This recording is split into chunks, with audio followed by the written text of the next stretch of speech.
On today's episode of Drummers Eating Pizza, John sits down with Brian Dunne to discuss his favorite pizza and his start in music.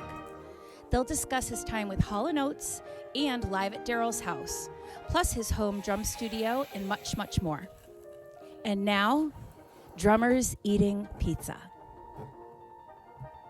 Everybody, we are here at Fireside Brick Oven Pizza in Ledyard, Connecticut. I've got the amazing Brian Dunne, drummer for Daryl Hall & Oates, but tonight it's just Daryl Hall. We got a couple different pizzas here. We've got sausage and sausage and ricotta. Ricotta, yeah. Louis couldn't figure out my cheeses. And then just a regular cheese pizza. You probably can't see it too good in the video, but I got some pictures. What do you want to start with? Oh, cool for that. All right.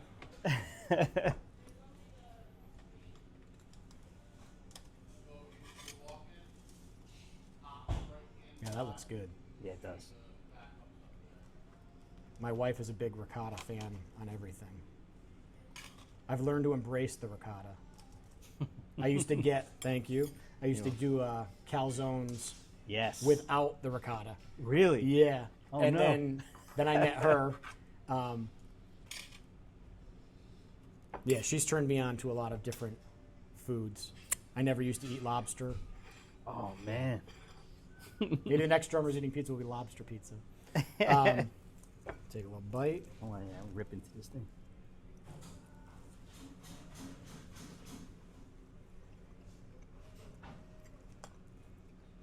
That's good. Very good. Sausage got a good little flavor. For all the people that don't like to hear us chew, it's part of the show. Drummers Eating Pizza. So we'll start with pizza questions, and then Okay. we'll move on to drumming questions. So you said you grew up in Long Island. Yes. So is Long Island pizza, is it like New York style pizza? Yep. Or is it, all right, so Long Island and if you go into the city, it's pretty similar. Very much the same. Okay. Yeah. So is that your favorite style of pizza? I mean, Um, all pizza's good. Yeah. But Yeah. what's your preference if you got a last meal? Brian Dunne tomorrow night at Foxwoods. yeah, I he like murders that. a bunch of people. He's got one last meal. What type of Yeah, pizza? I like Neapolitan too, but I like the I guess New York slice. Yep. Yeah, Yep. I do. Now, what's your? Well, we'll get to that in a minute. So, what's your toppings? Like, what's kind of your go-to toppings, and toppings that you either think don't belong on pizza or you just don't eat them on pizza? Yeah, I'm pineapple and chicken cutlet and things like that. No. No. Yeah, I like margarita or just cheese and sometimes sausage. Like this. Fairly is great. basic. Yeah. Yeah. So, do you like if they pile a bunch of stuff on, or it's just too many flavors? Too many. Yeah, it's too much. Too many things to taste. I do enjoy. There's a place up in our area that does chicken parm pizza, and Really? they do chicken cutlet, and then they also do the rigatoni on top. So it's interesting that you're putting pasta on top of pizza. Bread. Yeah. It's like the ultimate carb pizza, but it's thick, so it's like you eat 2 slices and you're good. You can get a small pizza and eat that for 2 or 3 days. All right, so the toppings. So what's your go-to pizza place in your area in Long Island? We'll give them a little plug if anybody's watching. Yeah. Well, I mean, I lived in Brooklyn for 13 years. So when I lived in Brooklyn, it was DeFara's and L&B Spumoni Gardens. Those were the two places that my wife and I frequented the most. Yep. DeFara's, we get round pie, and L&B, we always got the square. Okay. And they had the style that was the sauce on top of the cheese Yeah. at Spumoni Gardens. Okay. Yeah. Those are the two places. And by me, the closest place to my house, which we go to a lot, is, oh my God, I'm going to forget the name of it, Little Vincent's. Little Vincent's. Yep. There's one in Ronkonkoma where I live and one in Huntington. Yep. So And do they have is it Sicilian? Is the square style? They do squares, but it's more just round. It's more of the round, yeah. Yeah. Yeah. Yeah. Yeah. I have not tried. There's a place near us, and I have to go. that does the Detroit style, which is kind of like I guess it's the sauce on top. Yeah. So I've heard good things about it. I have to try it. I've never tried that style pizza. I feel like I'm an imposter on Drummers Eating Pizza, and I haven't had every kind of pizza. All right, so how about pizza on tour? Have you been on tour, like when you were traveling, if you go to a certain place, if you guys travel through, like let's say you guys go through Chicago or something, is there a place that you're like, we got to stop here because that was amazing last time? Is there any place that really sticks out that you had and you were like, wow, that was the shit right there? Nothing comes to mind. We happen to be a band who are huge fans of Indian food. Yeah. So there's a list of Indian restaurants, places, yeah. that fit that bill. What about Indian food on pizza? Vindaloo pizza. But I mean, if we're in Chicago, I definitely will seek out. I'll use the internet. You can find highly rated places and use the One Bite app. Yeah. Dave Portnoy, come on. Even if you're not a drummer, I'll give you a drum lesson and we can eat pizza. So yeah. I mean, I can't think of anything, nothing offhand. Nothing I feel specific. like when I leave the New York, Connecticut, New Jersey area, it's all downhill from there. Yeah. See, where we are in like Springfield area, it's usually round pies. Sometimes they'll do like an oval if it's like they're large. It'll be more of like an oval shape. But it's not really thin crust. It's bigger, doughier crust. I just consider it like New England style pizza. I don't know if it's like, if I go to St. Louis, if that's how the St. Louis pizza is. But that's like our home base pizza. I do love the New York slices, which is thin. I'm just used to thicker. It's almost like the Sicilian square where it's more dough. Yeah. But you're definitely Is there the New flop York on those? It depends. I mean, it depends on how big the slice is. Yeah. All right. So those are the pizza questions. So now we're going to get into the music questions, drumming questions. So this is usually the first one that I start with. Is first musical memory. First thing that you remember. And it doesn't have to be drums. It can be just, I saw a band when I think I was 3 and that stuck in my head.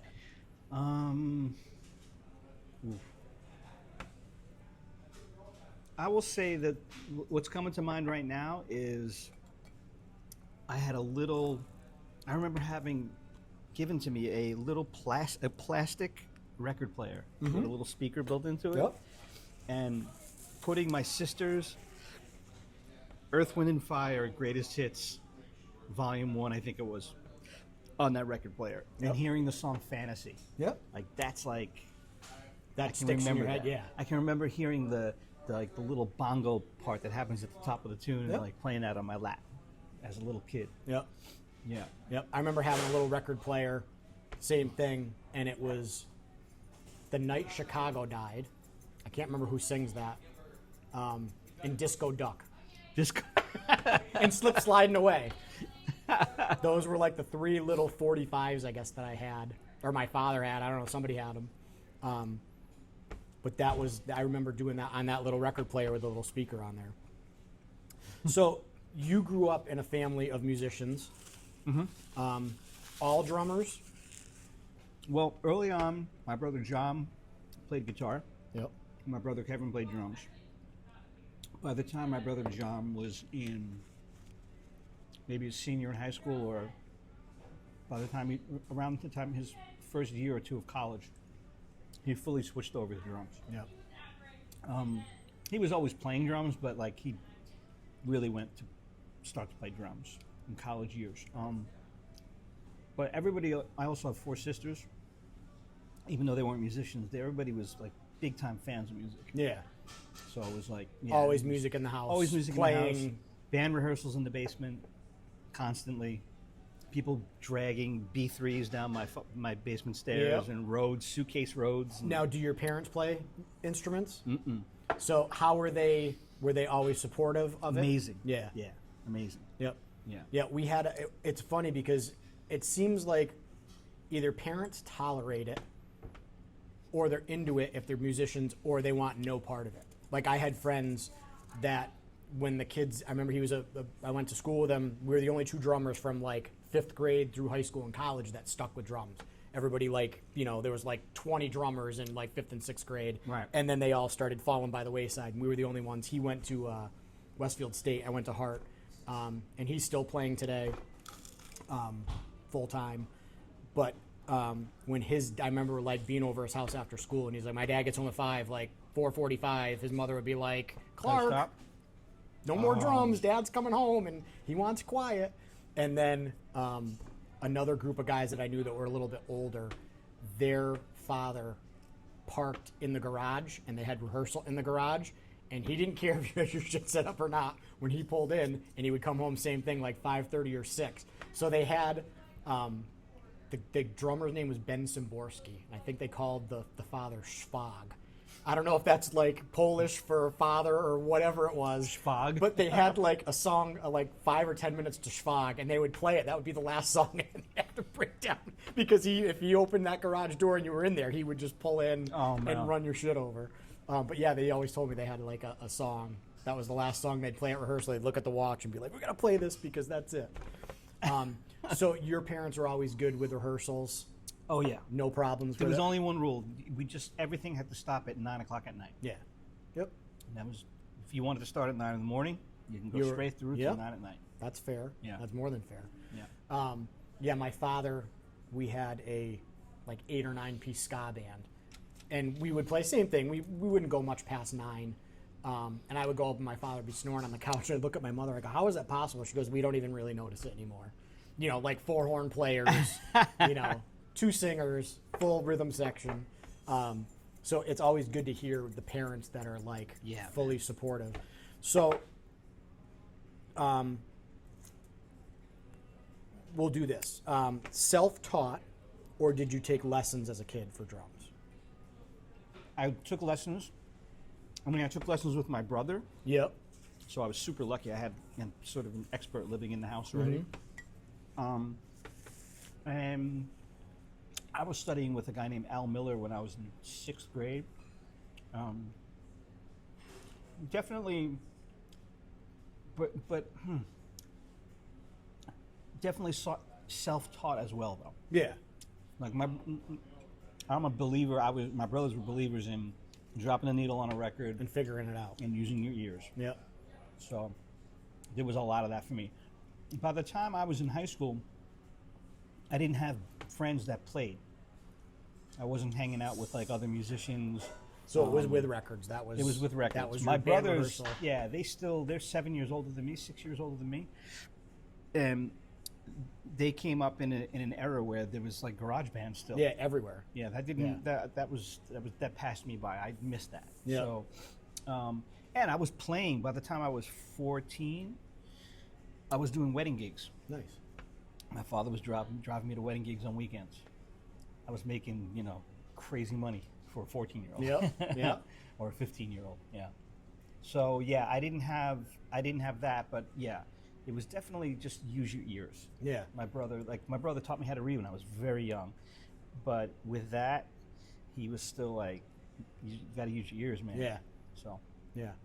No, I'm a big. I find with my students that now. Do you teach as well? Mm-hmm. But very little. Yeah. So I find that most students that I have are really one or the other. Like I have some kids that they just focus on what I'm doing, and they just kind of copy it, and they don't want to read, or they pretend like they're reading and they're not. Yeah. And then I have other kids that they can't. Their ear is awful. But if I write it out, they can nail it note for note. But if I say, I had one student that wanted to do Back in Black. He's in high school, playing in a cover band. I want to do Back in Black. I'm like, all right, great, let's put it on. He's like, can you write the beat out? I go, dude, it's Back in Black. You're 16 years old, you've been playing drums for a couple of years. I don't need to write this out.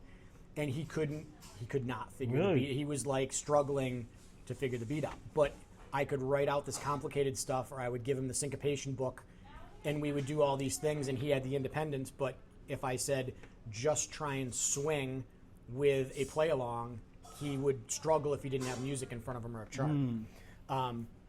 So I definitely try and take certain students and find out where their weakness is and try and, because I had one kid that fooled me for almost a year. With reading. That he couldn't read. He was copying everything, and he would send me something and be like, hey, because I'll tell my students, if you get confused, send me a text or have your mom send me a text, and I will record it.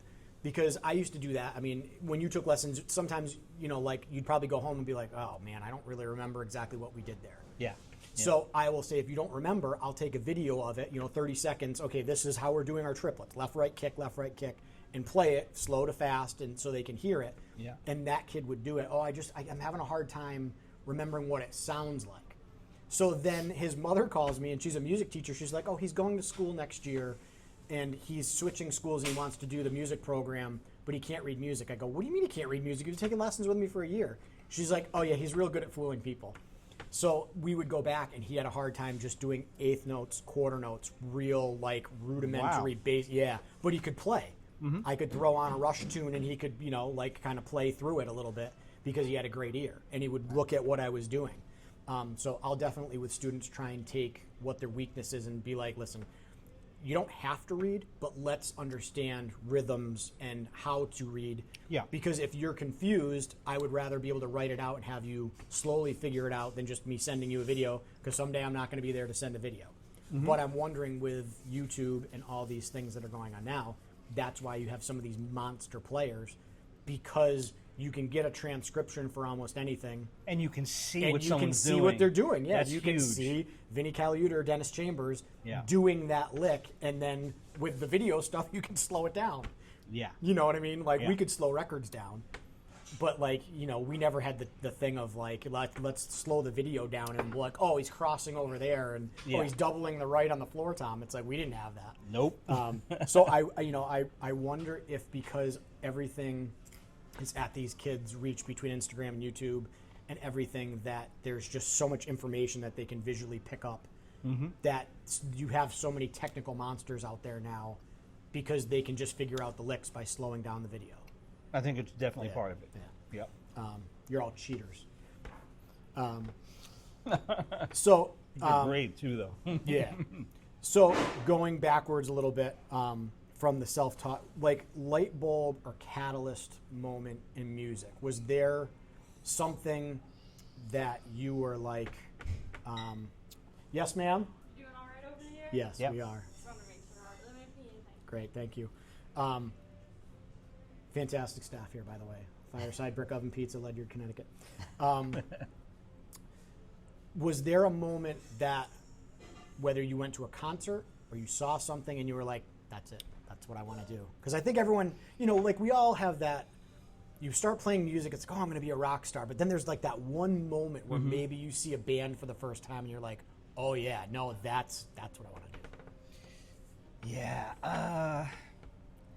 I have to say that I never made, there was never a moment where I made a conscious decision, I'm going to be a drummer and play music for a living. Yeah. Never. But because I started so early, to me it was more, I wasn't thinking, there was no plan. Yeah. And I wasn't thinking of, I just wanted to get better. So when I saw someone who was frighteningly good, Yeah. it just made me want to be able to do that. Yeah. You know what I mean? Yep. But it wasn't like you're in middle school going, okay, I'm going to go to high school, and then I'm going to go to music school, and then I'm going to. It was just an upward climb, and it just happened. There was just never going to be anything else. Yeah. So I never actually. There was never a moment where I said. You never thought I'm going to be an accountant? No, I never thought I was going to be anything. There was Yeah. zero planning. Yeah. But this was, for a kid anyway. This was came easy to me. Yeah. Not like what people do now, but at the time it was Yeah. like, this makes sense to me. Yep. I was in 6th grade and I would play from one side to the end of the Rush Hemispheres record. Yeah. And play exactly what he played. But it was still. But then I was introduced to, like, my brothers discovered who Steve Gadd was, right? Yeah. And then that meant we were introduced to all these other records of music we never heard before, like Al Jarreau and Chick Corea and Simon and Garfunkel, like whatever he played on. And then it, and at that point, then you start to see, like, there are people that play on recordings, There are chameleons. Yeah. There are guys that play on lots of records and they have their own sound, which is the ultimate goal, I think. Yep. So yeah, it was never. There was no moment like that. I will say though that when I was young, my brothers took me to see Shaka Khan at the Pier in New York, and that was like, wow. I do remember feeling like, whoa. Yeah. Yeah. Like you get that first concert experience. Like I remember being a kid and going to like some stuff at the park, but I've said this before on the show, like one of my catalyst moments was going to what is Six Flags now. It was Riverside Park. And they would do concerts on the weekend. If you paid for your ticket, you got the concert. It was usually cover bands. It was like, I think the night I went, it was probably The Machine, which was a Pink Floyd cover band. And then they had the Blushing Brides. I don't know if you ever heard of them. I haven't. So they've been playing, I mean, they've got to been playing 40 years, minimum. They're from like Montreal area. They're from Canada. Okay. And they like do the Northeast, and I'm not sure how far down they go in the South, but they've been playing forever. So I remember sitting there with my buddy who played guitar down the street, and we got into the park. We're like, oh, they got a concert. Let's go. You know, we play music. And it was the Rolling Stones cover band. And maybe it was like Jumpin' Jack Flash. And the guitar starts, and then the fill comes in, and the low end of like the kick drum, I was like, wow.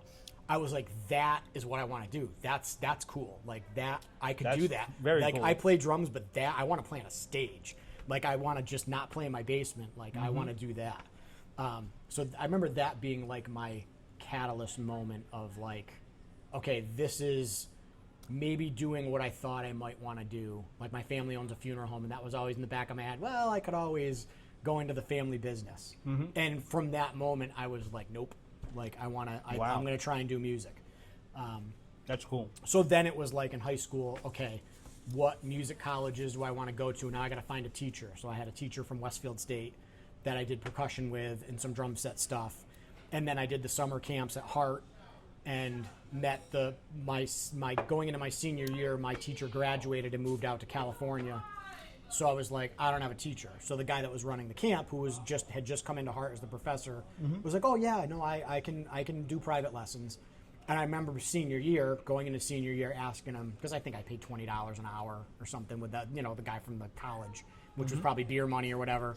And I was like, yeah, so how much are lessons? He's like, oh, $40 an hour. And I like laughed. He's like, what are you laughing at? I go, $40 an hour? He goes, yeah, that's what you're going to pay a professional, in 1993 or whatever. That was like, and that was probably fairly cheap too, was $40. But I was like shell shocked of like, oh my God, I went home and told my parents. They're like, well, if this is what you need, we'll pay the $40. But I was thinking, if I have to pay for these lessons, I could never afford this on my gas station job, Made like $75 a week, and it was like 70 went to the record store, and the other, 5 went to McDonald's. And it was like, you get paid on Thursday, and by like Saturday, I'm completely broke. So, did you go to college for music, or no? You were already... No, I did. I went to school for music ed. Yep. Sort of to acquiesce to my parents. Yep. The They were backup. like, What the are you going to backup fall plan. back on? Yep. Yeah. And I lived an hour away from Manhattan, basically. And I was already playing. And I just figured I didn't need a kid down the hallway in a practice room practicing 8 hours a day to make me practice. Yeah. I was going to practice. Yep. And I lived an hour from Manhattan. So what am I trying to get out of here for? Yeah. So I went ahead and did it. And it was like a navigation thing. I knew that when I finished, I wasn't sure how long. I wound up not staying home much longer after 4 years of school. I kind of moved out almost immediately. But I knew whatever time I was going to be there was going to be made much easier if I were going for ed. Yes. Yeah. So everything worked out exactly how I thought it would. It was really for their peace of mind. Yeah. Yeah. I went for performance, and I was the last child. My brother and sister are 10 and 11 years older than me. So it was kind of like, I kind of grew up as an only child. They were there, but like by 18, my brother would, had That's his a first huge kid and difference. had moved out. My sister was in college, and then she moved out and had kids and got married. So I think my parents were like, we saved up some money anyway. Like, you want to go for music, go ahead. Like, Nice. which was good. Yeah, I didn't have to appease them. So here's a question that I added in. In your experience, you said your son's turning 17. Yes. If he said, Dad, I want to go to college for music, and he was a decent player, He is. so would you He's very good. would you say that the return on investment of going to a music school is worth it in your opinion, or saying we've saved this amount of money for you for college, why don't you go into Manhattan and study with XYZ Right. and go to the clubs at night and go to the wherever the open Sure. mics or whatever and just sink or swim. Go to those open mics, Yeah. go to those clubs and watch the guys that you want to be like. Yeah. Because I know with people's with the economy and everything, some parents are just like, we can just maybe barely afford it, and you want to go to music. Is it worth? In your opinion, It's clearly, not. yeah, I don't think it is. Yep. But I will say this: the one component that you can't leave out with the music school is and I think it's the biggest component. It's not what you learn from teachers at any given school. Mm-hmm. It's the fact that the kids you're going to school with, they're going to be the people that 4 years after leaving school are going to be on the road with some Yes. big acts. yeah, And you're going to be someone who was part of their group, that they remember and there's still going to be this the connections. Yeah. Yep. And that's ultimately where 100% of the money goes to me. Yeah. Like anything else can be done. You don't need a school for any of that stuff. Yeah. Except for that. Making the connections. Yeah. Yeah. Yeah. Yep. I mean, do I want to? Are you going to move to? I don't care what city it is. The amount of people you can study with in Manhattan is ridiculous. So, yeah. But as important as that element is, in terms of the group that you become part of, it's a gift that keeps giving years later. It's still not worth $400,000 or whatever. It's insane. Yeah. I mean, I'm entering that world right now. Yep. So Does he want to go for music? he doesn't, but Yeah. he's just in the last year showing way more interest than he ever has. He's really good. He's like an all-state NISMA player. Like he got 100 in level 6 NISMA, and it's like, whatever. So Piece of cake. yeah. So, but if I saw the way I was at that age, if I saw that in him, I'm gonna get behind. I don't care what he wants to do. Yeah. I'm gonna get behind it. Yep. Even if it's not worth it. Yeah. It's fine. But yeah, me and that guy we were talking about earlier, Rob Kelly, Yep. we sometimes talk about this stuff where these scenarios where is it worth it to go to a college for that though? Yeah. When you live close to a big city, you can get lessons, you could learn a lot, you can get a lot of things together and not have this insane debt. Yeah. So, I don't But know. are you going to make the same connections down the road? Like you said, that's Yeah. the next generation coming through of people Yeah. that are going to be out there. Yeah, I mean, well, I'll tell you what. I've done pretty well, and I've never been a part of any real music school, Yep. right? Yep. But I'm lucky that I live where I live. That's Yeah. part of it. But yeah, everything doesn't get done one way. Yeah. I'm living proof of it. Yeah. You know what I mean? But I think if we polled most players that are doing reputable gigs, probably most of them went to a music school. Yeah. Yeah. I just didn't. Yep. Yep. But I've always been. I did classical percussion. I've always been a good reader. I've done the whole academic thing. I just didn't do it at a reputable music school where players are coming out of there. Yeah. Yep. So Yep. No, I definitely still am in contact with a bunch of people.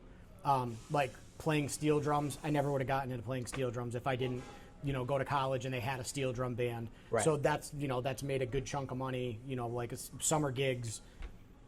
Like 1 year when I wasn't doing drum set stuff, I was doing steel drums. But I mean, we played 4 or 5 gigs every weekend, and it was to the point where I was like looking at the guitar because that was a guitar drum duo. So he plays guitar and sings. I would play steel drums, and then I recorded the backing track. So I recorded drum set parts rather than MIDI or whatever. I recorded the parts and then either played bass or had somebody come in and play bass. But we did that so much that I remember looking at him at the end of the summer being like, I don't want to see you for like weeks. I'm so sick of looking at your face every weekend. But, certain things, if I didn't go to college, I never would have gotten into doing that. I mean, that's a good college you went to, too. I mean, that's a reputable place. Yeah. I know people that went there. I was on track. I mean, by the time when I finished high school, now, my son is in 11th grade, right? He's going in to be a senior, and we're like deep into like visiting schools. Yeah. When I didn't visit any schools. Like when I grew up, I graduated high school in 1988. I was like, okay, now you're finished with high school. You're gonna go to college? Yeah.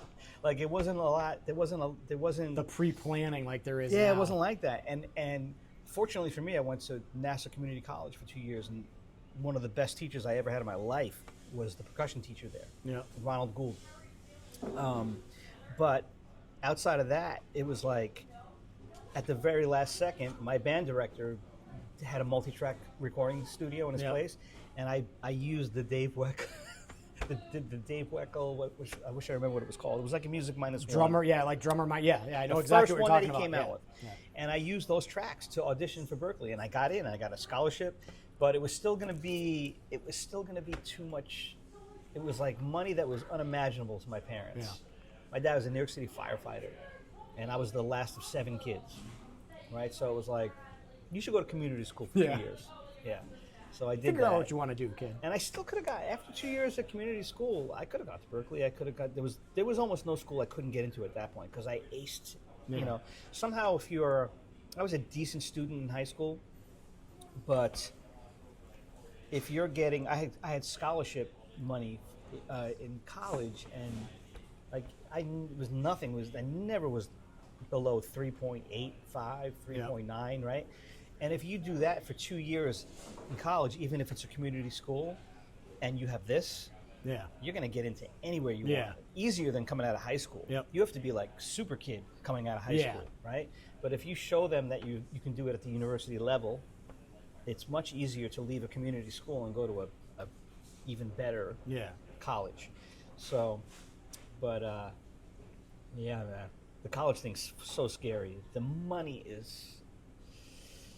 I remember what my parents paid, and then I have a student who just graduated. He's going to Northeastern, and I think somebody had said that it was like either 79 or 89,000 a year, and I was like, whoa.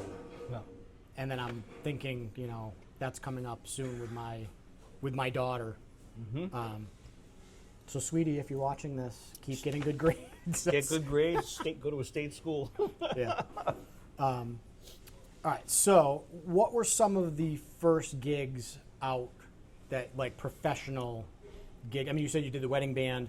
Yeah. Like, what was your first pro-level gig where you were like, okay, now this is the real deal?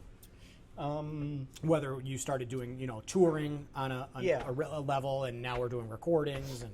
I think there's a sax player in New York named David Mann, who had a group called the Mann Brothers. It was him and his brother Ned. His brother Ned used to be the bass player for Mike Stern. And I started playing with those guys in and around New York. And then there's another sax player named Nelson Rangel, who was like a CD 101.9 smooth jazz artist.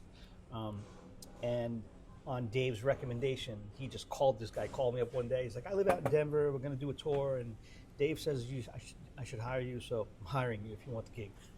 And that was it. And in those days, like nowadays, smooth jazz gigs, you go out and you do a one-off. Yeah. But in those days, smooth jazz gigs, you go out for a couple of weeks. Yeah. It was like real touring. Yep. So I think that was the first kind of real touring that I did. And very shortly after that, I started playing with a girl named Alana Davis, who was signed to Atlantic Records, and she had a couple of hits actually. And that was an awesome experience for me. She was a badass. She is a badass. and her band was amazing. Kevin Jenkins on bass, and Drew Zing on guitar, who passed away recently. Drew was the guitar player that played when Steely Dan did their World Reunion tour. Mm-hmm. Drew was the guitar player in the Oh, band. nice. So that was that was the first pop thing I had ever done. Yeah. And that was like in 1997, 98. But it started with like more jazz stuff because I was playing instrumental music. Yep. Even though I grew up playing mostly R&B, and Yeah. that's, to me, is what I would consider my wheelhouse more Yep. than anything. Yep.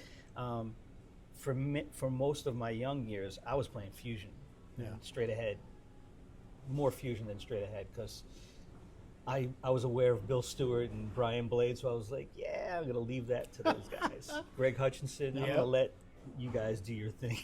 What's funny is I talked when I was interviewing Sean and Tony, we talked about like, you know, what was kind of like one of those things, and I'll ask you the same, that like you saw somebody and you were like, man, like that's some serious shit right there. You know what I mean? Like I thought I was doing pretty good, and Yeah. he said seeing Brian Blade for the first time, he was like, wow, that dude's at another level of playing. He said that was one of the things when he was younger, being like, whew, okay, that's the competition because we're kind of the same age. Yeah. You know, like that's what's out there in New York that I'm competing with to try and get these gigs. Yeah. So for you, what have you seen, whether it was you were younger or even now, like, you know, doing something where you see a musician that maybe you underestimated or you'd never heard of and you were like, whoa. That, I have the perfect answer for that because I always mention with the straight ahead thing, I always mention Brian Blade and I always mention Bill Stewart, and I love both of those guys. And this other guy, Greg Hutchinson, when I was, I guess when I was in my early 20s, I was aware of who he was. And partially because my brother was a huge Kenny Washington fan. You aware of Kenny Washington? Yeah. So my brother used to take me to see Kenny Washington, and I'm pretty sure Kenny Washington, I don't know if he mentored Greg or what, but he somehow those guys are connected. Yep. And I remember seeing like just hearing about Greg and listening to him play and being like, just it's insanely good. But for whatever reason, I guess at the time, I had already started to like move away from the straight ahead thing, and years have gone by, and I have a newfound respect and love for how ridiculously good Greg Hutchinson is. It's I don't know if you've checked out his playing. Oh yeah. But yeah, I saw him with Christian McBride oh. on, I think it was a Family Affair album. I think that was the one. Oh my God! But they played a local place up in Northampton, the Iron Horse. And I sat there with the same thing, like mouth open, like, whoa, this guy's the real deal. Yeah. It's another, just the time. Forget about all the the comping, and it's all amazing. Him and Christian McBride just playing time for, and it doesn't take like 8 bars to like get somewhere deep. It's like right there. instantly, so ridiculous. So yeah, and kind of rediscovering and fanboying over him again has made me realize I definitely made the right decision in not pursuing playing straight ahead. I mean, I love the music, but I don't love it enough for the commitment that it takes. Yeah. It takes. It's all in. It's all in. I feel like now young players, in my day growing up, it was like you were a rock player, or you were a funk player, or you were a straight ahead player, and now everything's blurred. Yeah. And so many young players. Which I think is good. It's amazing. I think it forces you to play other stuff, because Yeah. the gig that you thought might be a straight ahead gig might have some other aspects in there that if you can't bring that to the table, Yeah. you're for not sure. going to get the gig or keep the gig. Yeah, it's a cool thing. It's definitely a cool thing, and it's yeah. I'm glad we got to talk about Greg, because man, I'm such a Every fan. time I go on Instagram, I see him at an airport. Yeah. Looking at people like, really? Is this happening right now? Yeah. I'm going to Paris. I'll be back. You know, if you're looking for lessons. and then you'll see like a burning thing of him like, shedding on something. Yeah. But it's like, seems like every time something pops up, it's Greg at an airport headed out somewhere. But yeah, he's pretty nuts. He's so bad. And the other person that I mentioned, I've told the story a zillion times, but it's the truth. Going to see Michelle Camilo when I was a senior in high school. Yeah. At a place called McKell's in Manhattan, and Zach Danziger was playing drums with him, and that was that was definitely a moment of like, are you kidding me with this right now? Because he was like my age. Yeah. And it's not like something you ever heard of. Like when I was a senior in high school, I knew who Joel Rosenblatt was. I knew who Weckel was. I knew who like whoever the drummer guys were of the day. Yeah. I had no idea this person even existed. And he's 16. Yeah, he's my age, and he's playing just now. like them. Yeah. Right. So that was a moment rather than making me question anything. It was a moment where it was like, oh, that is ridiculous, and I have work to do. Yeah. So Which is good. It hit me in a different way. Yeah, no, it's good to It's get. no less deep. Yeah. But that hit me in a way. Mostly because I'm not. Again, I didn't love this as much as I love the other stuff. Yep. So I remember talking to Tony Leone when I was in college, and Sean Pelton when I got out of college, and they were asking, "What do you want to do?" And I remember like talking to Tony when I was in college. He had been out for a couple years. He was still living in Hartford at the time before he moved to Brooklyn, and he was like, dude, you gotta, like, if you want to go to New York and be a jazz guy, because this is when I was still in school thinking about, I'll move to New York and I'll try and get in the jazz scene. He's like, you need to know all of those albums and who played on it, and you got to be able to just, like, the guys that you're going to try and play with know everything.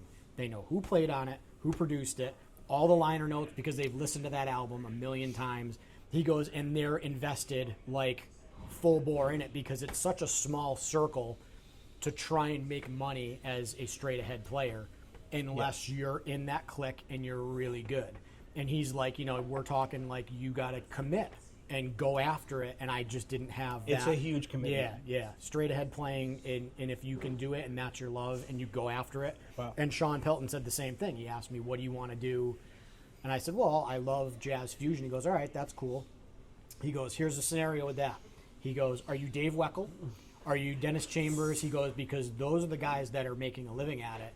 And he goes, if you want to make your living as a fusion guy, he goes, you got to get in the clique, because if Weckel's not available, this is the next guy they're going to.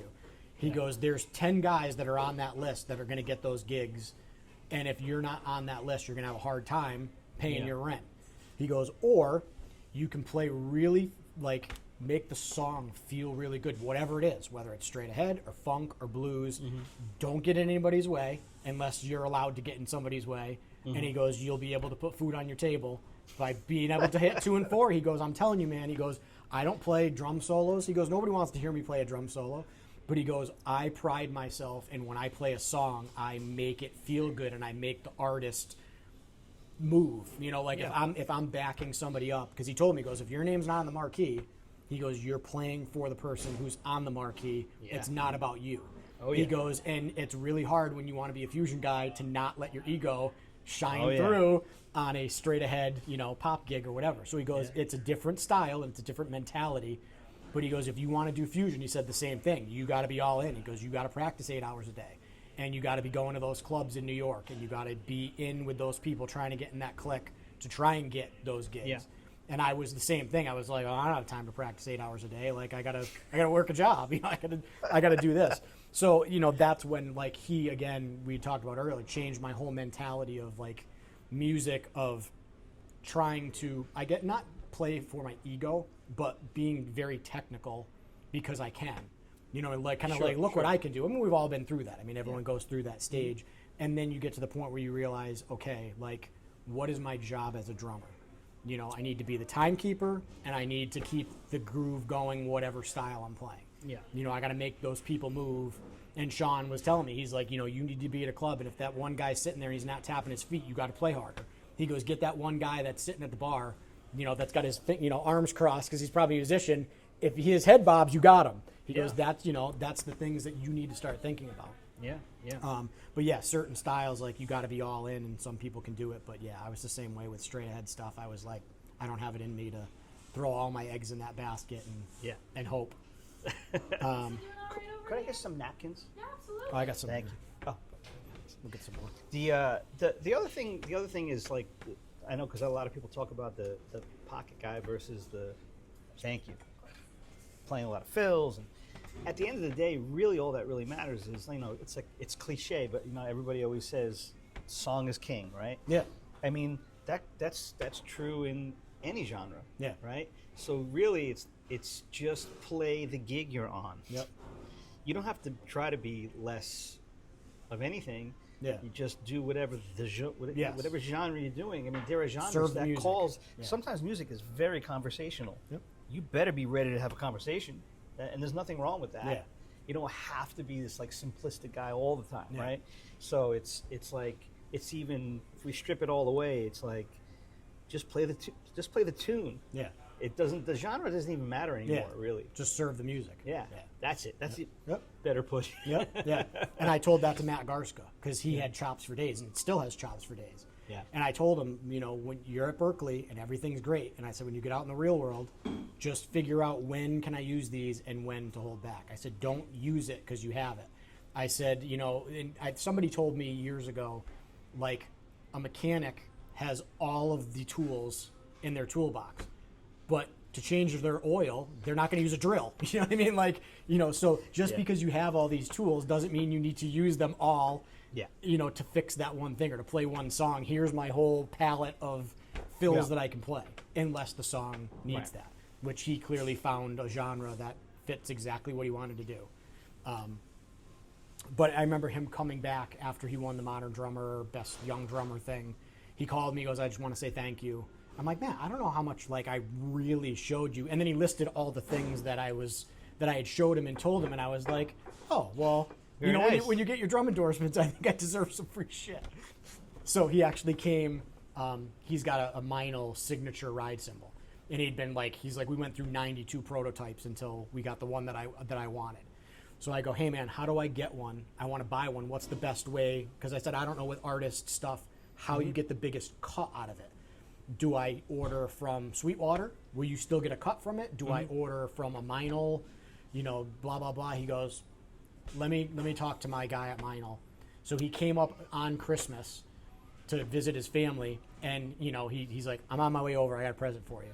So he comes over with the Meinl symbol. I'm like, dude, you didn't have to do that. I was just joking. I want to make sure you get money. He goes, no. You well nice. deserve one symbol at least. So I go, hey, can you sign it for me? He goes, well, it's laser engraved on the back. I go, no, I just, I want your signature on it. I wanted you to do it. So he's doing it, and I take a picture of him. He's like, what are you doing? I go, you know how much more money I can sell this on eBay with it's, the authenticity picture. He's like, you're an asshole. Nice. Yeah. All right, so how did the Daryl show come up? I mean, it was Hall & Oates when you first joined, right? That Yes. was the, yeah. Well, the first thing I joined was the TV show, not Hall & Oates. Oh, okay. No, that's right. I Yeah. did. Yeah, okay. So talk about that. How did the TV show pop up? The TV show popped up. It's kind of a few reasons. One, the guy who was the producer of it, the guy who did the videoing of it, was a really good family friend of mine. So he would always be chirping my name all the time. But I knew everybody in that camp. Okay. So Elliot Lewis at the time was playing keyboard with Daryl, and Elliot and I were in the Average White Band together. I knew Sean. Sean was the drummer for Live from Daryl's House before me. Yep. And I also knew T-Bone Walk, the bass player, sometimes guitar player, MD. And Sean couldn't make a taping, and T-Bone reached out to me, and he was like, "Oh, we do this little show. Would you be interested in coming down and subbing on one of the things?" And I was like, "Yeah, absolutely." Yes. And so I went down and I did it. And the show went well, and Daryl was happy, and that was it. I was just a sub for Live from Daryl's House. Yep. Then. Now, I had done also a tour with Average White Band where we toured the whole country with Michael McDonald and Hall & Oates. Oh, wow. So I had been around them in Yeah. that place, and I kind of became friendly with the drummer in that band as well, and everybody in the band at that point. And it turns out he was having back problems. So he reached out to me and said, "Hey, I'm going to miss a run. If I miss this run, can you do it?" And I looked at my date book. It worked out. I said, "Yeah, I can do it." So I went. I subbed for him. Actually, and when he went to tell them, he's like, "I need to get a back surgery, and I'm going to have to sub out." And he said that Daryl was like, "Oh yeah, well, why don't you call that guy?" Like he didn't even know my name. Billy or something. That Billy Guy kid. with a baseball cap. This little short guy. And he's like, "Oh, I already called him and he's open." Yeah. And they were like, "Oh, great." Perfect. And John remembered me from doing that Yep. tour. So then I came out and I subbed for him. Then I became the sub for Hall & Oates. Yep. So I'm like the guy they're gonna call now. If Sean can't make a TV show, I'm doing it. Yep. If the other guy can't make if Mike can't make a Hall & Live Oates show, shows, yeah. I'm gonna do that. And then I think Mike had to miss another run, and then I couldn't do it. This was during my Patty Austin days. I just couldn't do it, and I'm not sure what happened, but he was going through it with his back, and he was having to not do certain gigs here and there, and then they just decided to make a move. Yeah. And then they offered me the gig, and actually, when they offered me the gig, I didn't just say yes. I literally said, "Do I need to say yes right now?" to the manager. Yep. And he's like, "Well, I can't really wait around for a long time." I was like, "But I just need to just make one phone call. Yeah. Like, I need to talk to someone like I can trust." You got an hour, kid. Yeah. So basically, I called my father and I called my brother, and they were just like, "These are people like do the right thing, you Yeah. know." But my brother's like, "You're out of your mind. You got to take this gig. It's insane. Like, Yeah. it had this stuff happens." So I wound up taking the gig, and I also wound up talking to the drummer. He couldn't have been cooler to me. He was amazing. So then there was what do you do with Live from Daryl's House now? Because Live from Daryl's House, John Is its own thing. John has nothing to do with Yeah. that. And Sean, everybody in the Hall & Oates band was the rhythm section for Daryl's House, except the drummer. Yep. So now Daryl's in a really weird position because what does Sean have to do with this? Yeah. So he shouldn't lose a gig, Yeah. right? So he was stuck. And what they did was at those days we used to do 8 shows a season. Mm-hmm. So then Daryl said, "Okay, Sean's going to do 4, you're going to do 4. And I'm going to choose who does which." And we did that, I think, for a year. And then at that point, they were just like, "You know what? We'll just give them both to you." Yeah. Logistically, it just made more sense. And so, I was hoping there was like a story of like a gladiator fight at the end for like who gets the drum shoot. yeah, it'd be way less boring. But yeah, that's kind of how it happened. So that's 16 years ago now. Yeah. So you've been there for 16 years. You've been doing that. Yeah. Now, did I hear a story on one of the interviews I think I saw that your first show with Hall & Oates there was no rehearsal? There was 0. I didn't even get a sound check. It was a line check because we Did played. they give you a? Did you get a set list before? Yeah, but what I got was a list of like 40 songs. But we're gonna And- play 17. But that's the thing. I mean, I got a list for that stuff. This is the first time I was ever going to play with them ever. Yeah. It was a line check because it was an outdoor gig at Virginia Beach, and like I didn't even know how any of the logistics worked. Yeah. Like which tunes am I counting off? Now, was there any sequenced stuff? Is there any like backing? Okay. No. All right. But there was a drum machine that I had to reference counting For off. tempos, yeah. Yeah. But then there's so many things you don't know when you don't even like. I never even walked into a room to say, "Hey, what's up?" Like Yeah. nothing. I just showed up, completely just. It was insane. I mean, it's ironically, it's the way a lot of this stuff happens. Yeah. You know. No, I'm a big proponent of the sink or swim. So I mean, sometimes you Yeah. just got to get out there and Yeah. this is Yeah. what you're doing. This is you Yeah. got to try and I do mean, it. there were things like I remember telling the musical director at the time. I was like, "Dude, can we make this 40 song list? Can you make it 25? Yeah. Because I can make 25 songs better than I can 40. Yep. any human will, and he's like, no, he's like, he just wants to be able to call to us. Daryl said, "Suck it up." That's it. Yeah, she didn't even talk to him, I'm sure.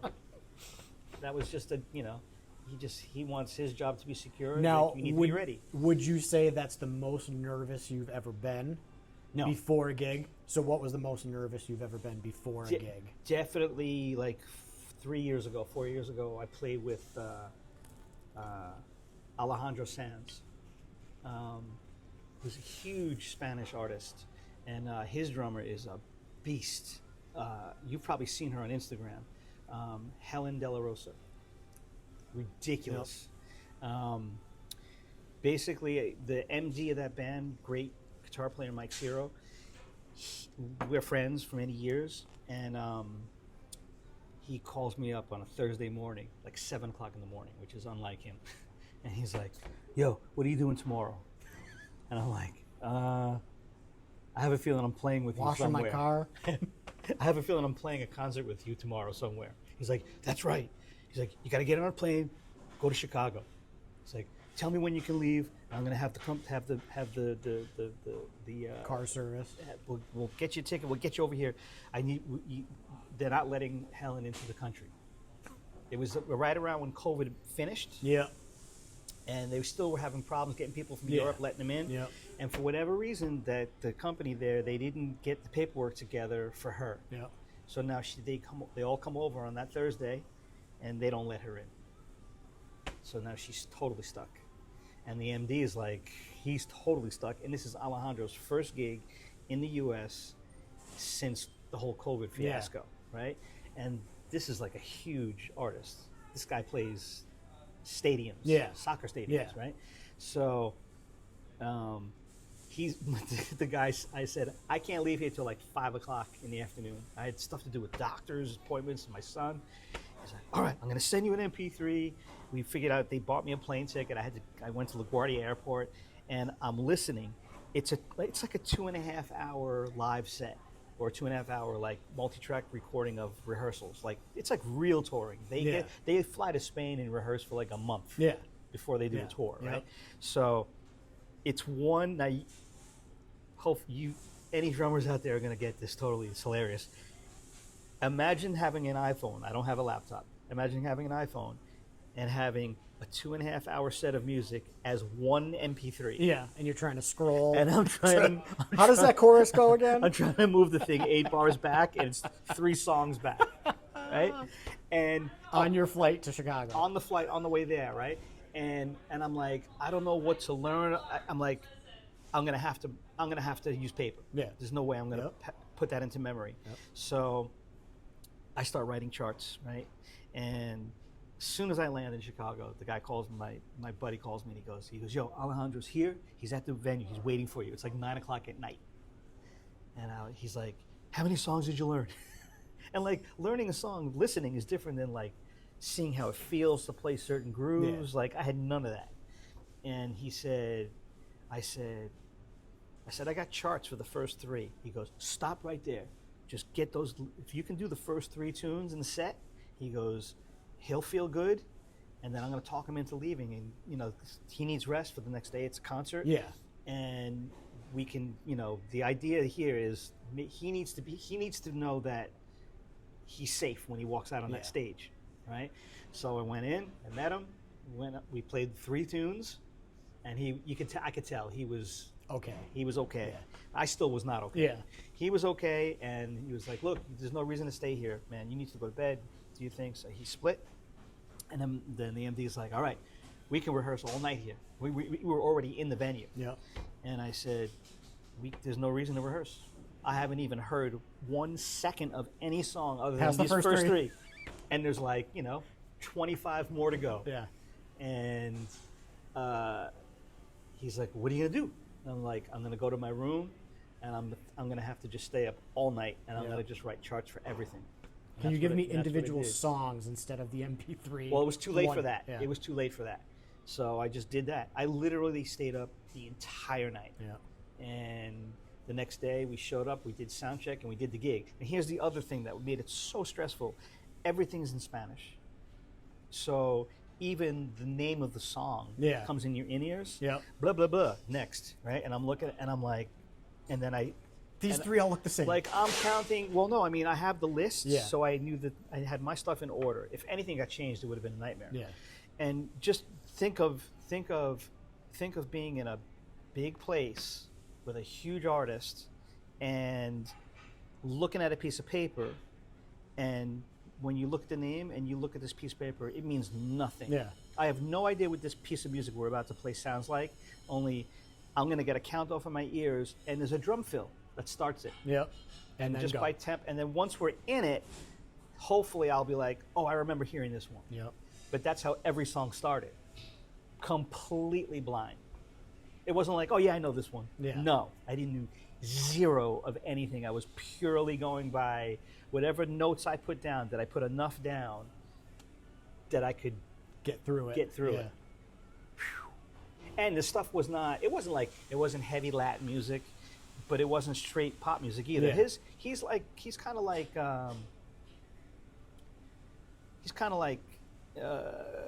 Sting. Yep. Not that he sounds like him, Yeah. but it's like It's varied, yeah. It's pop music, but it's sophisticated. Yeah. Yep. And everything isn't nice 4 and 8 bar chunks. You know, there's 7 bar phrases. Sometimes there's Latin feels. It's like really a lot of stuff. And he has fans that are like, he's already at a point where he became very famous very young, and he has already another generation of fans. Yeah. So So that was. The scariest. I know that it was a total success when it was all over, but I was exhausted. Even if I didn't have the sleepless night. You probably had that shell shock look after, staring out into the distance. Brian, you okay? Yeah. Uh-huh. But there was a moment where reading music was huge. Yeah. Yeah. Because and by the way, it's not like I wrote a bunch of. I didn't even use measures. I just Yeah. wrote a bunch of 7s and 8s with circles around them. Yep. But every once in a while, I had like the main pocket, like written out. Yeah. The main kick drum pattern, or Yep. some. You can tell when you listen to any recording, is that a fill that people are waiting to hear? Yeah. And so you write it out. I can't remember that. Not in that situation. So I do anything I can to avoid reading now, even though I can do it. Yeah. I'll do anything I can to avoid it. But the truth is, I've had so much work based on the fact that I can read. Studio stuff, movie scores. Yeah. It's like, Yeah. You thank got to have God that my skill. brother taught me how to read when I was young. So Yeah. Yeah. No, I totally agree. You got to at least have the skill and understand how to use it. Yeah. You know, then you have a guy like Sean or Kenny Arnoff that's like writing every single note out in the hits, and you know, I've seen some of Sean's charts and Kenny's charts, and it's like, you know, like Sean was telling me when they did the Ramble Nights, and he's like, you know, I'm playing, you know, Cripple Creek or whatever, and he goes, Sean's got it, and he knows the tune, but he's got a chart with every single hit, and he goes, he doesn't miss one. He goes, I'm going off of like, I've heard this song a million times, and he goes, Sean's heard it a million times, but he's got it charted out just in case. But he goes, that's the level that, you know, some of those guys are at, is like, that's why they don't make mistakes, or you never think they make a mistake, because Right. it's that just safety net of like, yep, that's where that hit comes. It's definitely on the and of 4 and not the Right. of 4 or whatever. Yeah. Yeah. Awesome. Now, home recording, did you have a setup before COVID? Oh yeah, 20 years, 21 years I'm doing it. Yeah. Because of Chuck Loeb. Sean was the one, when I went down, he had just started gutting his apartment and building his studio. And it was like, you know, it seems like there's a group of guys that have a studio before, and then when COVID hit, the amount of people, everyone was like, now I have to have a studio. Yeah, yeah. So you had it. I had you've it had actually for 20 years. More than 20. I had it in Brooklyn. I had the first piece of gear I got was an M-Box. Yep. And I was playing with jazz guitar player Chuck Loeb, and he told me, man, you should be recording drums for people. It's the future. People don't want to program. Yeah. Certain stuff programming is better, actually. But certain stuff, people don't want to deal with that. If you can play, spend the money. Yep. He goes, you're going to have to pay for quite a few inputs. You know, Yeah. the more As money. a drummer, yeah. But you need more than a bass player would need. Yeah. But do it. Yep. He begged me to do it, and I totally did it. I started in Brooklyn, so I'm in my house almost 23 years. So Yep. it's a solid 23 years of remote recording. Yep. Yep. Now, what I always talk to drummers that I know that have home recording gear. what would you suggest to somebody that wants to get into it? Like, let's say a younger kid. Like, what would you say is your minimum if you were to tell somebody, I want to start recording at home, I don't have a huge budget, like, what would you do on a you're just getting into recording? Yeah. I mean, I mean, it's kind of a loaded question. yeah, I mean, the reality is, like, I have a lot of inputs and I set up a lot of microphones. Yep. The truth is, you really don't need that. Yeah. I do it so that clients have options. Yes. Right? So if you have 3 or 4 inputs, you're great. Yep. You know, I mean, you can use Glenn Johns where you put Yep. a mic over the snare and equidistant over your shoulder, kick drum mic. Yep. Just that alone, it's Yep. like killing drum sound. Nothing beats this. Yeah. Yeah. So yeah, and now luckily for young people now, the cheap gear is actually very good. Yeah. And now when you start spending, like I've now as I've been doing it, I keep reinvesting, and I'm buying things that are very expensive, but it's twofold. Like if you're willing to spend $1,500 for one mic pre, it's only probably going to sound that much better. Yeah. Yeah. Than a $400 mic pre, right? Yep. But cumulative over many tracks, Yep. you're going to start to see a difference. Yeah. It's going to just sound expensive. Yeah. The best way I can put it. Yeah. Having said that, when you're buying API mic pre's, there's really no difference between the way they were made in 1968 and the way they're made now. Yeah. So guess what? When you go to sell it, if that ever happens, that shit is, you can sell it for what you bought Well, it yeah, for, exactly. or 75% of it. I've You noticed can that on Reverb. Yeah, you can use it for 25 years. Yeah, and and you still can sell get it pretty for much, yeah. 75-80% of what you Yep. paid for it. Yep. And that's the beauty of real good quality analog gear. Yeah.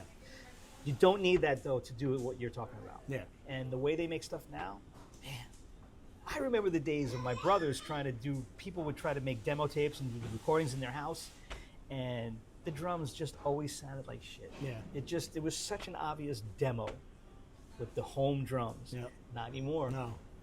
Now it's No. like, Yeah, I took a specific lesson with Sean when I was building my studio, and then I took a lesson with Kenny, just remotely, just talking about his studio and how he's doing things and what Yeah. I should be doing. And they all kind of said, Kenny kind of was like, well, I'm at the level where, like, I'm a first call guy, and certain people want me to do whatever. So he goes, I have an engineer that I pay, and that's part of my fee. Yeah. Whereas like Sean's like, I don't pay an engineer. I just, Yeah. I just get the Yeah. track and me record too. it. But they all said like, it's not so much like spending all that money if you don't have it, but like you said, you got to have the performance. Yeah. Your drums have to sound good. yeah. And then, just capture whatever. Because Sean was like, don't worry about, you want to know how to mix. But he goes, good levels. Because the producer or engineer that you're sending it to is going to take care of all the other stuff. Yep. He goes, very few times do people want my mixed drums. He goes, Hell no. yeah. So he's like, they And just they don't want you putting EQ on it either. Yeah, just dry. Yeah. Give me the dry stuff. They're like, let me ruin it. I Yep. don't want you to ruin it first, and then I'll ruin Yep, it. yep. So that was one thing that stuck with me with Sean was like you had said, it's only a little bit. He's like, if you can't afford it, don't spend the Yeah. extra money. Don't double what you're going to spend on overheads. If you can only afford $500, Yep. don't spend $1,000 because it's not going to be that much better. Very small Yeah. increments. Yeah. Yeah. It's like wine, I guess. Yeah. You can find a great $10 bottle of wine. Yeah. Somehow once you hit $18 to $25, it's like it's going to be good. Yeah. Almost always, Yeah. right? But then if you spend $40, I don't know that I can tell the difference. Yeah. Now you got to be an expert Yeah. at that point. It's like you got to spend a lot more for it to be noticeable. So Yeah. So you're pretty good with social media stuff. You post pretty regularly. not as much as I should, but So yeah. here's a question for you who's, established in the recording industry. I'm sure you've got people that are constantly sending you stuff. Do you find that you need, like Sean Pelton he's got no Facebook, Yeah. he's got nothing. And he goes, I just don't have the time or the energy to do it. Yeah. Do you feel that, and I've seen a lot of posts lately of like everyone saying that they're spending more time doing social media posts than actually like creating music or recording music. Like, what's your feeling on the whole social media as a musician? Yeah, I first of all, I believe what you just said. I think that people are probably spending too much time on it. I mean, but who am I to say? I don't want to judge anything, right? But would you say, as an established artist, you don't need to worry so much about? It's kind of just keeping you in the public eye. Yeah, I mean, I'll tell you this. When I haven't been doing the social media thing that long. Yeah. I did it literally as an experiment because I was seeing all these people do it, and I was asking myself, is any of this actually creating money? Yeah. Like actual something tangible. Yeah. Or is it just eyes on people? Yeah. That has value too. So do you right? find that you get the return? So I did it because every time I do any little videos I do, I mean, I look like I'm having fun. I swear to God, when I press that upload button, I'm like, eh. It's nauseating to me. It's 100% not who I am. But And I'm old enough to say that with confidence. Like people, I don't know if you notice this. People usually 50 and up. That not that they don't do social media, but most people don't. Yeah. We weren't brought up that way. Yeah. It's not part of who we are. I understand why young people would do it now because that's the world we live in, and they should do it. But I did it kicking and screaming. But the truth is, as soon as I did it, I saw actual numbers. Yeah.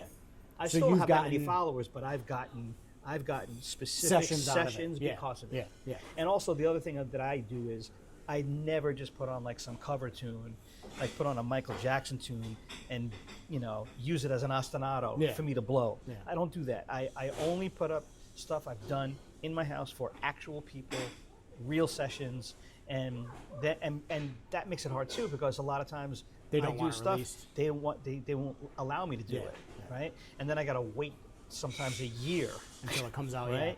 Or sometimes you get something that's sometimes just frankly not everything sounds great. I don't know how else to put it. Yeah. You don't want to put something up there just to say, hey, I did a session. Yeah. It's got to have some redeeming qualities Yeah. to it, at least for what you're doing. You're trying to showcase to people what you can offer them. So those two factors make it hard for me to constantly be posting. And then the last thing is, if it means getting work done versus getting a post in, the post will have to wait. Yeah. So I'll go weeks without posting anything, And the other thing is the whole camera, like people want to see you recording. That's become a request now. Like when someone sends me a song, it's like, yeah, can you set up your phone and send me the video? Yeah. Oh yeah. And I'm like, Okay. you know who I blame on that? The great Snarky Puppy, Yeah. who I love. No, but I mean, it's an amazing thing that they did. I don't know anybody who really made it as popular as they have. Yeah. Where that first record where people are privy to them actually making a record. That's an awesome thing. Yeah. I mean, how great would it be to listen to get videotape footage of Vinny playing Nightwalker Right, yeah. record with Gino Vanelli? Yeah. I would do anything to see that. So I get it, but part of the beauty of having your own studio is just being, looking like a slob. Yeah, and going down and laying just it playing down, some yeah. music. So now when I get that request, it's like sometimes I'll just like I'm gonna have to give you pieces of video then because Yeah. I'm not gonna everything. It's not I gonna be do- the exact one, everything. yeah. Everything isn't a take from beginning to Yeah. end. I'm gonna punch. Yep. Right. I'm gonna try not to, but if I get 75% through a song and it sounds good, I think it sounds good. I'm not gonna redo that shit because of your video. Yeah. No way, man. Yeah. And then the last thing I'll say, I'm long-winded. When I do some of this stuff on Instagram, I'll do the session first and make sure that they have the version of it that they want, and then I'll go back. Yeah. I'll put the phone on, Yeah. and then I'll do another version and I'll try to play the same thing, but it's not necessarily the one that the actual artist got. Yeah. Just because I feel like I owe it to them because how do you not like? I mean, it's easy to talk to you, so I'm actually not thinking about that, right? But when Yeah. you're playing on a drum set, Oh, yeah, the it's red light hard- syndrome. It's hard not to Yeah. at least be partially cognizant Yeah. of it. So to me, that's taking away, even if it's this much, it's Yeah. taking away from what I'm The giving a performance. client. Absolutely. So yeah. So, folks, the last video I did, I think for Instagram, of my inverted paradiddles over the intro for Africa, just disregard that. Don't do that. I actually did it for a student because they were like, "How do you play an inverted paradiddle over like a groove?" And I just total like Africa popped in my head. I'm like, that works. So I posted it, but now you're like, I don't just play over an ostinato over this. Like, I literally just did that. No, but yeah, it's for different reasons though. Yeah. I mean, some people just if it would be like every day I don't have an actual session to do that I can't post. I'll throw on a David Sanborn record and I'll play along with Steve Jordan. Yeah. Like, hey, I can do this too, right? Like, I don't want to. It's not that it's too easy. It's just I'm in the game, but I'm not fully. Yeah. But your reason for posting it is to get people to I wanna hire get Brian hired. Dunne Yeah. to record their album. Yeah. So here's a leading question to it is, what would you have for advice for, like for me personally, I love recording. I built my studio for it. I have a hard time finding clients as somebody who's not established to get. What would you suggest for people that are trying to get more studio sessions? And I know it's hard because there's a million people doing it and everyone's got a laptop and a home studio and have their friends that can just do it or they do it themselves. Yeah. But do you have advice for somebody if somebody came to you and said, I just built a studio, how do I get clients? I guess there's two things come to mind. One is you still need to be part of the scene and showcase your abilities, and then that hopefully gets people to call. And then the other thing is, I personally don't think there's anything wrong with if you believe in yourself. I don't see why you can't reach out to your friends who you know are songwriters or producers and say, man, I just got some new stuff. Throw me some tracks, man. Free. Yeah. I don't, like we were talking about this earlier today, like having value in yourself and charging more. In this situation, to me, I think it's fine. I know when I was doing it, when I was living in Brooklyn and I first started messing around, I was like, I wasn't begging people to record their music, but I was telling all the friends I had that play, everybody I knew was players. I'm like, you got demos, whatever. Yeah. I got a studio. Let me just take a shot. Yeah. Live drums, even if you don't want live drums. Yeah. If you've made up your mind, it's going to be programmed. Just send me a session. I want to get used to what it's like to accept something, download it, open it up in my Pro Tools, play along. There's nothing like. I'm not a manual person. I don't want to read a manual. Yeah. There's nothing like a project. To figure So it even out, if it's a make-believe project, it's that would be my advice. Yeah. Don't be afraid to do that. I've been sending some just like cold calling, like going on TikTok or going on whatever and like listening to people and being like, I really like that, and I'll send them a message. Hey, I really dig that song that you did. If you have any tracks coming up that you need, send me a message and send me a demo. I'd love to play something and see what you think about it. Nice. So I've gotten some responses back, and other people are like, I can play drums myself. Fuck you. Thank you, sir. Yeah. Good luck.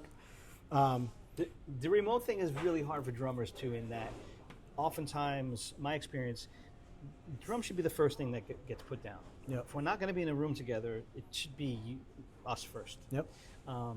And if it's not going to be us first, it should, to me, this is speaking about music that's not conversational. This is like pop music or funk or anything that's not like crazy, right? Anything that's not conversational, the drums are going to be right down the middle. Yep. And so I know I tell people all the time, like, can you please send me something that's sequenced? Yep. I don't want feel. Yeah. Please don't send me anything with feel. It's so ridiculous. It's just bad playing. Yeah. 99% of the time, it's bad playing, and I have to navigate through that. Yeah. Like, just send something that's quantized so that I can relax. I can play the opposite of perfect. Yeah. And then you can strip all that shit away, and then when you start to add elements, bass and guitar and keys, when you do that, everybody's going to play to the drummer. Yeah. And guess what? Whether you're cognizant of it or not, if you're in the room with me, guess who you're basing what you do on? Me. Yeah. Even if you're telling yourself you're not. You're playing to me. So when I rush into the chorus, which I guarantee you I'm going to rush. Yeah. You're going with me, bro. And it's going to sound good. Yep. And when I have to play quietly, I'm probably going to drag. It's what we do. Yeah. And it's going to be harmonious, and that's the beauty of that's when the humans feel. play. Yeah. So if you start me out by playing along with something that's awkward, it's a nightmare. Yeah. And when I send it back to you, even if my shit's on point, it's not going to sound good if the bass and the guitar are like all, wonky. Yeah. So then I found myself editing what people send me, knowing that no one's ever going to hear it. Yeah. But it's the only way to make what I just did sound good. Yep. For them to accept Yep. my drum track. Yeah. So I try to alleviate that. Yeah. And I have this whole conversation, and then I'll get a session, and then the guy will leave me a message. Yeah, man, I sent you the stems, and I'm not changing anything. Record to what I have. No. There's a loop. It's totally programmed, and the bass is quantized, just like you asked. But I figured I'd give you some real feel, so I gave you a couple of tracks of guitar to give you that feel. And I'm like, no, I don't want it. Yeah. Is the guitar player Wayne Krantz? Is the guitar player Shane Terrio, who plays in our band? Yeah. Like, is the guitar player Hiram Bullock or Sherrod Barnes? Like, great, Mike Ciro. Is that who it's going to be? Yeah. Then count me in. Yeah. Anything short of that, like, no thank you. Yeah. Yeah. Because you're just making my job impossible. I've had people send me some stuff that there's a break and they didn't come in and one on the right spot. It was like a 30-second note off.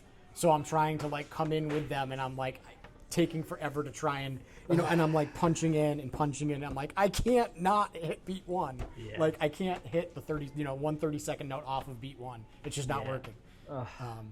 So that's like I've had a couple sessions where they're like, I'm saying, are we keeping this? Am I recording drums to what you have?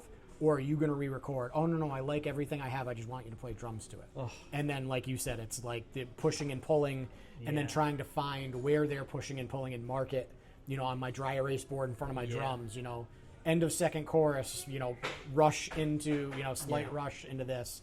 And it just never seems like I'll get the track back. Hey, I really appreciate it. And I'll listen. And I'm like, it just doesn't sound right. I'm like, but, that's what you wanted. And I'm like, I hope you're not going to blame me for it. But everything was good until we hired that drummer. It's so tricky, man. So what do you have coming up in the future? You've got a couple weeks out with Daryl. Yep. And then I saw some fall stuff that's Yeah. already planned. Yeah. Is there stuff in between? Are you doing this run and then? No, this run, and then nothing until October. We may do Live from Daryl's house. I'm not Yep. sure. Yep. There could be a couple of episodes snuck in there. Yep. No, but I'm going to be busy tracking in my place. Good. Yeah. So you're busy tracking and everything. Yep. All right. All right. Yes. Yes. Yeah, we're Do you good. need any boxes or anything right now? Yeah, we'll need some boxes. All right. Two? Yeah. All right. Yeah. And then I like to do as like Dom Famularo did with his sessions, like words of wisdom for the younger generation, or things that maybe a teacher told you that always stuck, or something that you learned that you're like, if somebody comes to you and says, what's one thing that I should focus on, or that, thank you. See, folks, that's where we are. Like what would you, if somebody came up and said, Brian, what's one thing you can give me that's going to make me a better person or musician? What? The first thing that comes to mind for me is don't worry about what you can't control. Worry about what you can control. And that's enough worries right there. Yeah. So not everybody's going to like the way you play. Not everybody's going to like the way you look. There's a million things that people are not going to like. But if you love doing this and you want to be good at it, then work your butt off. Because you can control how you sound. Yeah. That you can control. Yeah. And then everything else tends to take care of itself, I think. Fantastic. So I'm going to leave Brian's social media stuff so you can see him playing solos over Toto after he watches me, and then it'll be like a drum battle thing of like, I can do this.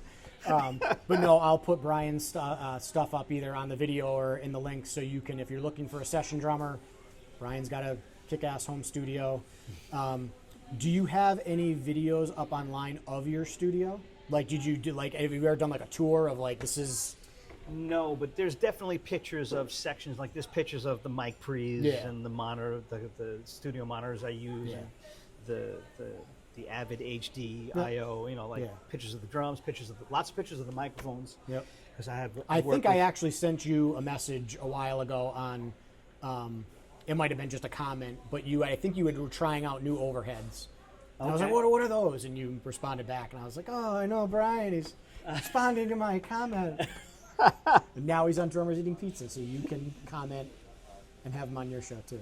But yeah, I know people dig like seeing what you're using. Yeah. And then like if there's videos of, if there's any videos that you have that you can send me of something where you're like, you know, whether it's a review on something or you use something and you're like, yeah, I absolutely love these microphones, and here's a link to that video. I'll post that up.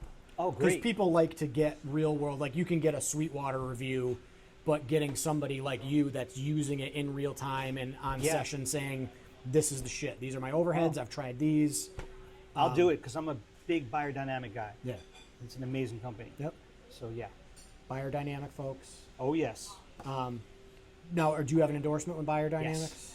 Yeah. Who else do you have endorsements with? You can plug your endorsers. DW, right? DW, Evans, Sabian, Vic Firth, API, Heritage, Mike Priest, Big Fat Snare Drum. Yep. Are those guys from Connecticut I don't know. originally? Okay. I'm so bad at this. I think that's it.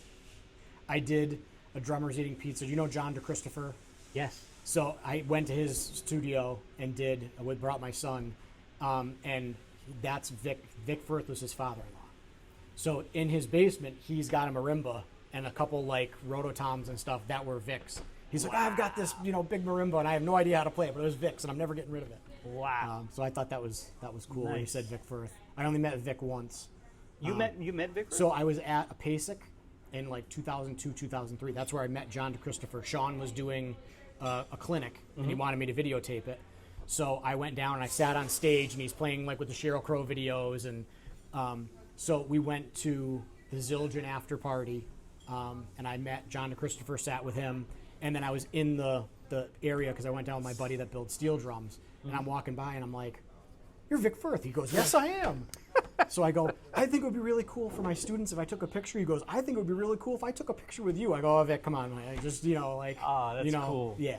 But he had the big Vic Firth smile that you always see. Ah, and that's cool. So in my drum lesson room, I put up a picture, and it took 2 weeks. I put, anybody who guesses who this person is wins a free pair of Vic Firth sticks. It took people 2 weeks to figure it out. One kid goes, "I don't know, Vic Firth?" Just like, I go, "Yeah, here's your sticks." Nice. But, all right, so those are his endorsements. If there's any other stuff, I'll put all that links up there. Brian, I appreciate your time. Thanks, man. Thank you. He's playing tonight at Foxwoods in Connecticut, and then they're off for probably 4 weeks, 5 weeks, No, it's 3 weeks. 3 weeks, Yeah. and then he'll be busy doing sessions. So if you have sessions, send him a message soon so you can get in for Let's go. the fall or whenever he has time. But again, Brian, I appreciate the time. Oh, thanks for having And me. man. that's another episode of Drummers Eating Pizza. The pizza was delicious. We're going to take it home. Hopefully this will come out.